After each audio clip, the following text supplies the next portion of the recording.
We've been talking about some of the issues that caught the headlines in this particular development, and of course there was over 1 million voters, dead voters, still in the register. And Nelson Harvey says, as he's been following the conversation, he's an advocate, he says Limo doesn't get the point. Dead voters can be marked on the register and ballot boxes stuffed. This is a concern that, you know, is echoed throughout. Many people have this, and that's why probably it caught the headlines. Would you respond to that? Yeah, I think that is a thinking before technology, before the CAMS technology. Because, I mean, you're checked in on that. You cannot be given a ballot paper if you are not identified biometrically. And this is what elicited the debate we had before between manual and electronic. And you said IEBC was not digital and whatever. And we brought these gadgets. They've worked very well for the last 1 month in the field. I've not had any complaint. Of course, we should have had platitudes for this. I mean, they should have praised us for this. I mean, it worked very well. I remember one time we said we were excited about it, and somebody said on Twitter, "Why are you excited?" So it should actually be working. Should so be yeah, working, you shouldn't be so excited. Yeah, it's so excited. So yes. The problem is, you can't issue a ballot if you are not identified biometrically. So I just cannot conceptualize how that would be. Okay. Yeah. The matches we expunge that from the register, but still, how is the mischief going to come? And I mean, as a player in the contest that we're going into, you're not directly a player, but you express the interest of one of the contestants. Are you convinced with this explanation that the system is foolproof, has been tested, and will not be tampered with these numbers that are out now after the KPMG report? You know, Mr. Limo is here to speak for the IEBC. As you are here to speak for... And I'm pretty sure whatever he's saying is what his bosses should be listening to. But from where I sit, I think this register, a lot needs to be done, because we need to assure Kenyans that person who queued and went and registered to vote in this general election. These young guys who cleared high school last year and they're voting for the first time, they need to be assured that indeed we are going to have a register that is clean, so that they can have the confidence of voting in the next general election 2022. That's what Mr. Limo should be assuring this. I think Philip's you know, assertion needs a quick intervention. We will avail the register for public inspection. That you will look at the register and say, I know this person does not exist. Why is he still in the register? Is after 2 weeks or? Yeah, after, I think after fairly good, but there's something I wanted to raise with my sister Mwende here. She says that she's one of the 2 million people who just voted for the president. So as Papa Sheri says, yeah. In my opinion, I think that is being an irresponsible voter, because, you know, when you queue, when you take your time to queue, there are 6 sets of persons that you're supposed to vote for. Why would you just go and vote for one individual whom you believe is going to be what you want to be, like the president, you know? I think you're part of the problems that Kenyans are facing today. Again, you're vying for a seat in Mwingi West. How would you feel if somebody or if people just queued and went and voted for the presidential candidate and not you? You know, you must be an example. In fact, I want you to apologize to Kenyans for doing that, because that's a bad example. You need to lead by example. As a leader who wants to be elected. Let me respond. Need to lead by example. By the way, and I am leading by example. I don't believe in voting for somebody that I don't believe is going to be a good leader. Don't you think the people of Mwingi will not vote for you because they don't believe in you? By the way, not You're everybody. A leader. Well, let me respond. Let me respond. Not everybody in Mwingi West is going to vote for me. There are people who are going to vote for my opponents, and it is absolutely their right. In fact, and the beauty of what's happening during this election is we're not even voting along party lines. But let me say this, Mark. I think for once, by the way, I will agree with you that Kenyans need to have a great sense of confidence in the system that IEBC has created by the time we get to the ballot box. I think that what we've been told here shouldn't be ignored. the biometric system is real. There's that movie, Dead Men War series, Dead Men Walking. It's one thing to stuff a ballot box, but it's another thing for a dead man to come and put a fingerprint, a thumbprint on a system and make it function. And you can audit. What I think we need to really be clear about is, my friends, people, they've been consistently looking to destroy or dent the credibility of the IEBC. First, it had to do with the commission. You are wrong. Then we had to deal with the commissioners. Then we moved from that to we questioned the technology itself. The technology itself has come and it's being verified. We're doing, IEBC is doing everything to expunge or address any of the inconsistencies. Then now it was the ballot papers. I mean, after that, it's, we're going to be rigged out. But they have a right. They're within their right to raise questions. They are, but we see a consistent pattern of being defeated. You're so becoming you're a spokesperson of the IEBC. And I'm not at all. In fact, I've never met this gentleman before. Allow me to interject and maybe so that it brings some bright to this issue. Now, this is the reason why we are journalists. Okay, in fact, we are called the fourth estate. We have got a vested interest in democracy because we benefit from it, and we also make democracy possible. Now, Limo and Mwende, you say that 2017 is going to be okay because now it's technology. There was technology in 2013. And Limo, I think you were there. And there are certain questions we asked you. You remember? Now, in 2013, two things happened. People were registered using the biometric voter registration system, isn't it? Then at one point, the data had to be transferred from that gadget to what I call voter identification. If it's the electronic voter identification, whatever. As, I think you and I remember an exercise that took place secretly in Kasarani, and it was a disaster. Now, on voting day, you remember this is what happened. And if you remember, elections results for the president were being relayed live initially, isn't it? But you realize there was a third candidate called spoiled votes, which were running into millions. So we're wondering, how come that each and every vote is spoiled? In fact, it was alarming. And that's the time, that's when the system was brought down.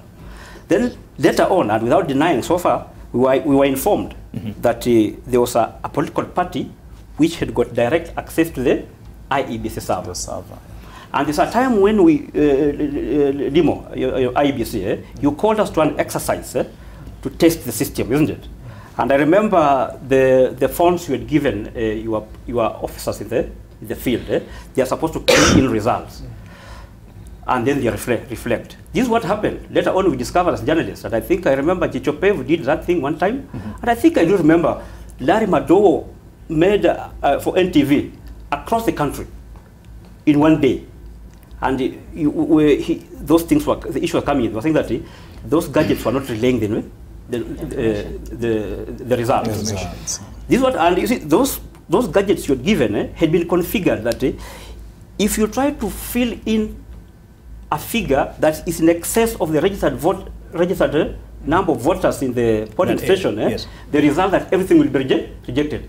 That was what actually accounted for the so-called spoiled votes.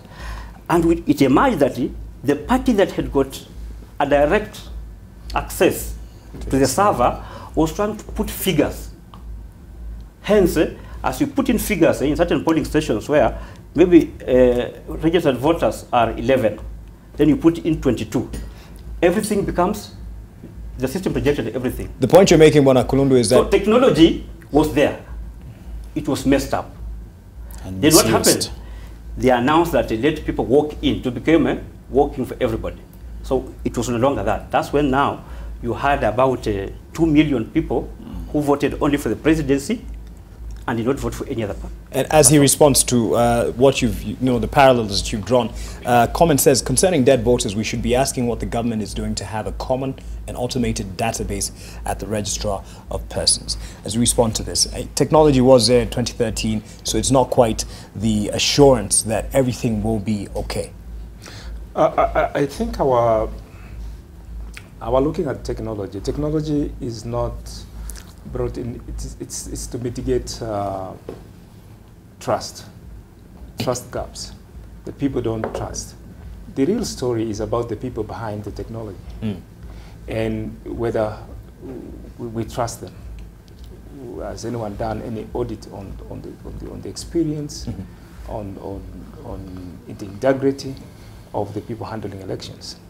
And that is, having said, I think my friend Hassan is now telling us quite the scenarios in 2013. There was technology, but technology that arrived on the eve of the elections. People did not train, we did not, because of procurement problems and we've said this before. So with hindsight, you do know that there were issues. Yeah, we addressed those issues. Okay. Yeah. So we made progress. We made progress. We don't.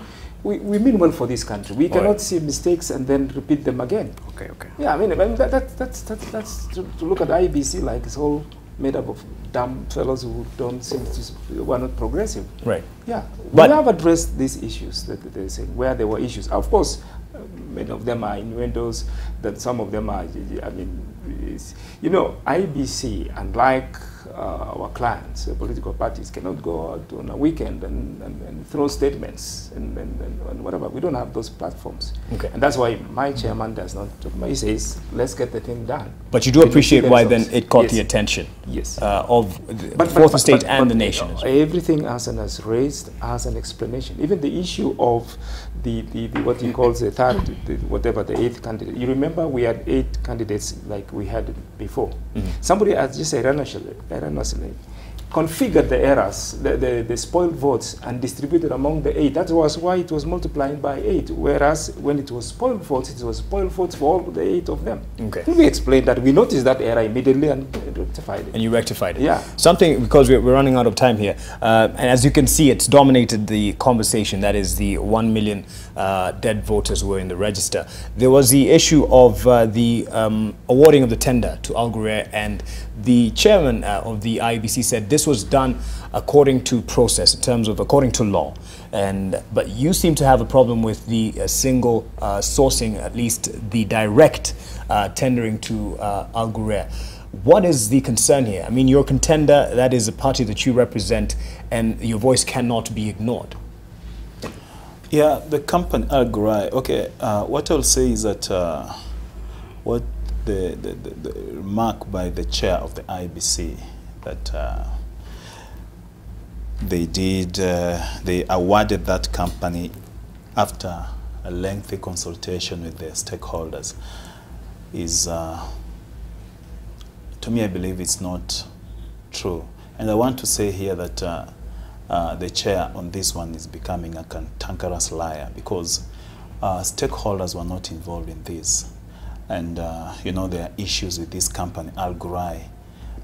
You remember the Uganda elections, the Zambia elections, where it's alleged that the company printed excess ballot papers, number of ballot papers that exceeded the number of registered voters in those countries. Right. I don't know where else they've done that, but the closest examples are Zambia and Uganda. And there's that fear that the same company could be used to do that, because I don't want to sound alarming to the electorate, but I will say something that I witnessed, I mean, 3 weeks ago when I was somewhere in Eldoret. I was in a hotel, and a politician who was seated next table recognized me and said, "Etale, mnapiga tu kelele na hiki, sisi tumejipanga, tumechukua. We have already won this thing." So it takes me back to that particular argument, that and the fears that are being expressed by the opposition. Well, you can't quite use that as an example, because I mean, he was talking confidently, as anyone would in any contest. But, you know, the problem is this company has there are question marks on the company, Al Ghurair. Yeah. And I would wish my senior here, Andrew, should talk about it and try to clear the air and say how this single sourcing was done, and how the company, the IEBC, arrived at the company when there are other companies outside there who can do this. Bwana Hassan Kulundu, as Bwana Limo responds, as an editor, or at least you know, a veteran in this industry, as this story is told, they've already been awarded the tender, and there are concerns being raised. What is what is the line that we follow in this particular story? Because Raila came out and said he has issues with, he will block it. In fact, that was Thursday of last week. He will do everything he can to block the awarding of the tender to Al Ghurair because they have questions about, it being the best. In particular, you can tell these are interested parties. So how do we pursue this objectively? Objectively, if I were the editor, I would go back to the law. Because this is an issue that came up in court. You remember, I think, the case, the idea of this procurement. Senior counsel James Orengo represented court to question that. And you see, we look at what points was Orengo standing on, very legal issues, and we go back to Article 81, elections that are free from violence, intimidation, improper influence, or corruption. In fact, the word corruption is there, isn't it? So corruption begins even at the point of the procurement entity. Yeah. And you remember, even in the Raila case, despite all the ruling that it did, the court recommended, saying that the procurement of the technology in 2013 and all whatever smacked of fraud, and people should have been investigated and criminal proceedings against them, isn't it? So that's the genesis. That's why, as a genesis, I'll pick from that point. I'll not go for what the contestants are talking about. So I go to court, I look at what are the issues in court which were being raised. Then I proceed from there to cover the story. And it's true, there are good reasons why. As much as procurement is a legal issue, and there are some leeways in such a situation when it can be allowed, the best thing that we'll do is this, is the interest of justice and public interest. This is a company. This is the time now you can do what you call, you lift the corporate veil. Who are the people behind this special purpose vehicle, this entity?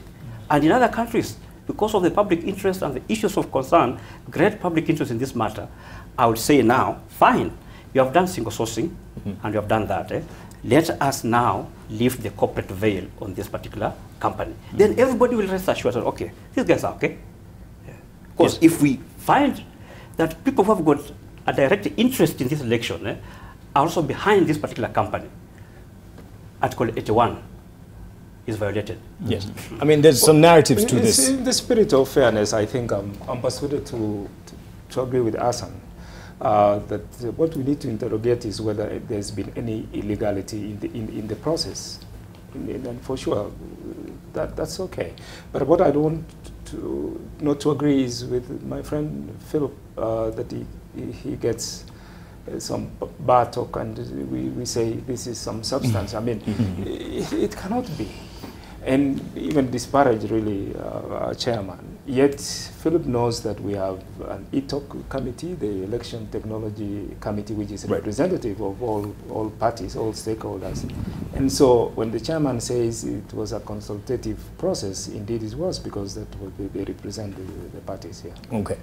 Now let's get into the issue of our last comment. There was the soundbite that I played there of Mandago, and won't be able to play the story, unfortunately, because of time, but it was definitely on the issue of the hate speech and what we need to be careful as media moving forward, because this is campaign season in top gear.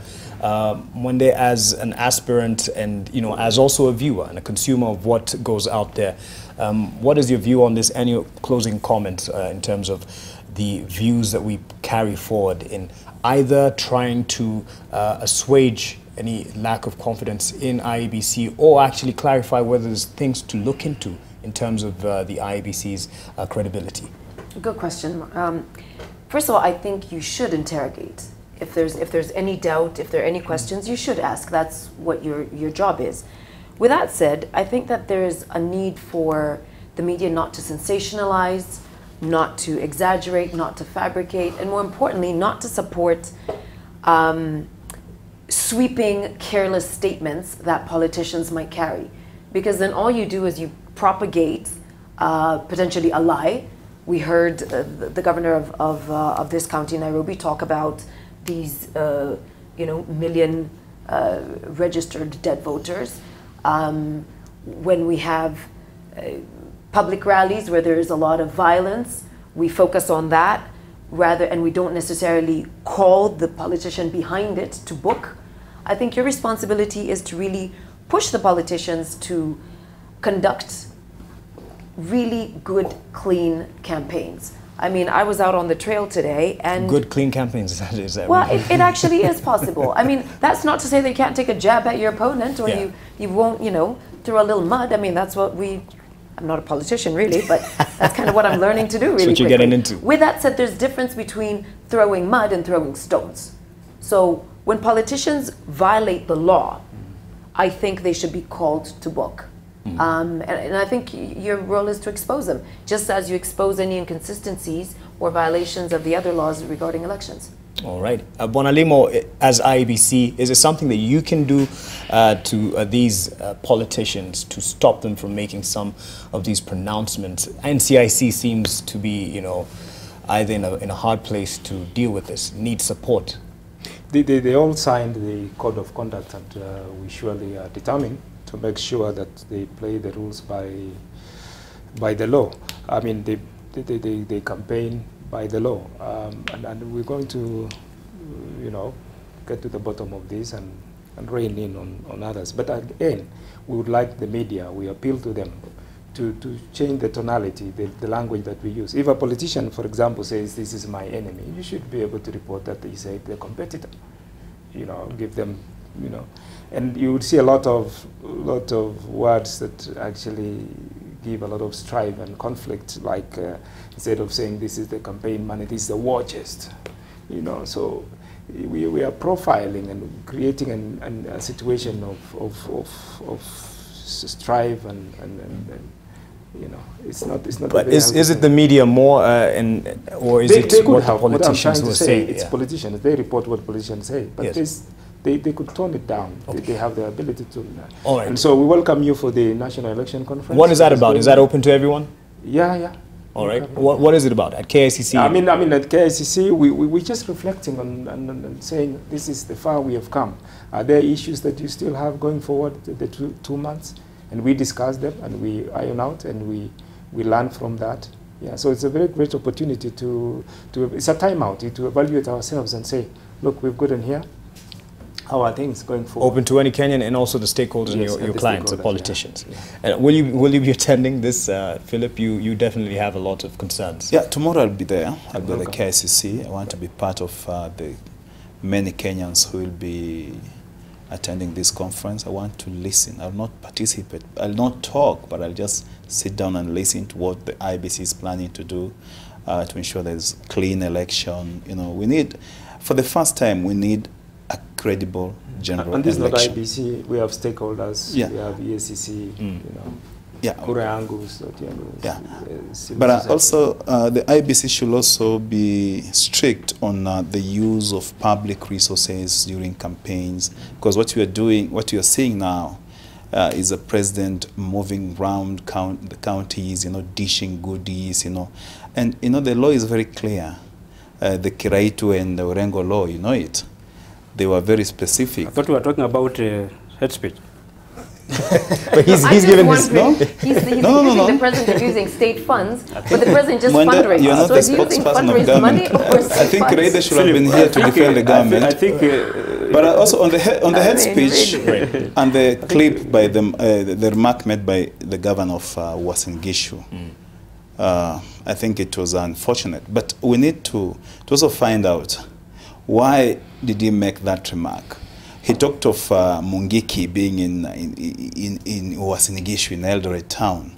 We need to, the IEBC should send their spies and investigate if there's any presence. In all honesty, are all politicians, even from your side, innocent of you know, having clean talk, so to speak? You see, let me tell you, if you've been following our rallies for the past 2-3 weeks, when we started campaigning from the 28th of last month, you can never trace anything hate in any of the remarks being made by our politicians. All right. And that's what we have managed to contain.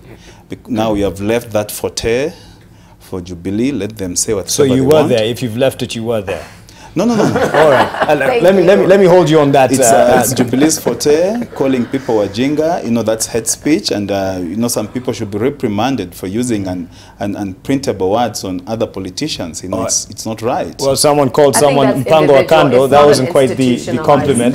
Now, Bwana Kulundu, as you give the final word here, politics, it's not, we're not holding mass, so people won't be orderly when we're doing the campaigns. What's your advice to the media?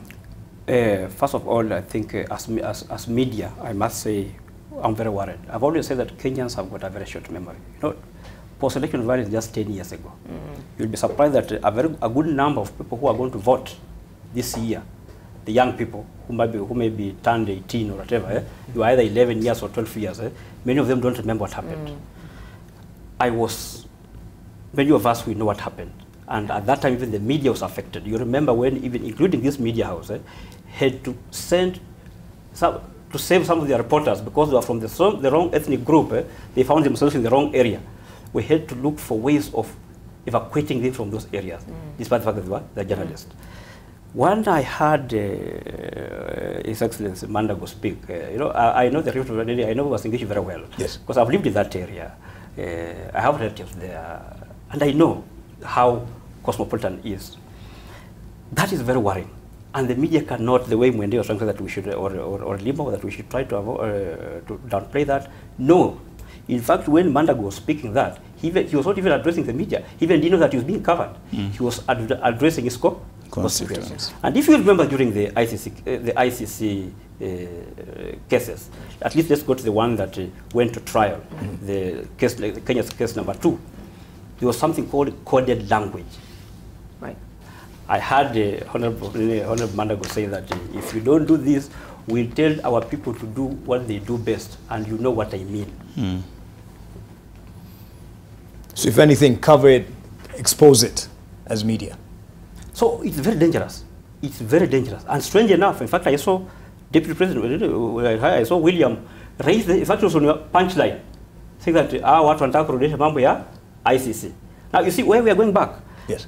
And especially what Mandago said. And I remember, I think Mandago was captured in one of the clips saying that when he was trying to, his competitor, how did he describe them? These are ICC witnesses. In coded language, you know, I know I've been in that area, and I'm sure Limo, if you have been in that area, you know what that means. So we need to be very careful. And sometimes I should say that extraordinary situations call for extraordinary measures. And this is the time that, however powerless Kaparo could be, I believe Ndegwa Mohoro is a very good detective. Boynet was formerly in the intelligence, is a very good cop, I know, and they have got very good ways of collecting sufficient evidence. I know Kirako Tobiko is a very good lawyer, a very brilliant mind, a very good litigant. He can make a case and win in court on the basis of those utterances. But why would Kaparo's commission claim to be powerless and toothless when they continue drawing salaries from the taxpayer? They should, if they feel that these things are too heavy for them, let them pack and go and let the other agencies act and ensure that you have a fair election. All right, that's your word. Thank you very much, Philip, and thank you, Bwana Hassan. Thank you, Bwana Limo. As you say, the conference continues at the KICC, open to all, and especially the stakeholders. And Kailetu Kaito, thank you very much for making the first cameo here on Press Pass, and we'll definitely have you on again and again. Thank you, gentlemen and lady.